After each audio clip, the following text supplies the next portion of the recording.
Do you want to know how you can log into your JC Payroll account? If yes, then this video is especially for you. Hello and welcome to How to Log In. It's your host back again with yet another interesting tutorial video. In this video, I'm going to teach you how you can log into your JC Payroll account. Go ahead and search for JC Payroll login and then click on the second link which appears on your screen. It will take you to this site. Scroll a bit down and you can see the option called Login to our portal. Go ahead and click on Read More and it will take you to the official login portal of JC Payroll Services. You can log into your account using your username or your email address. So go ahead and fill them up.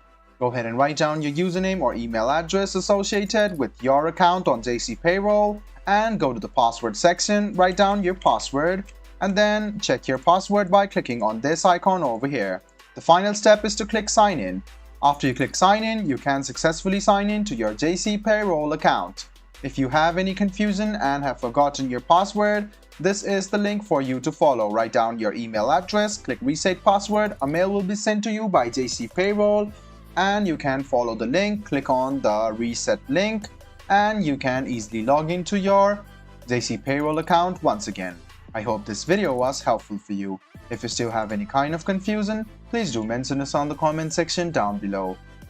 Like the video, subscribe to the channel and do hit the bell button for more. Hope to see you in the next video as well. Until then, goodbye, take care and make sure you enjoy.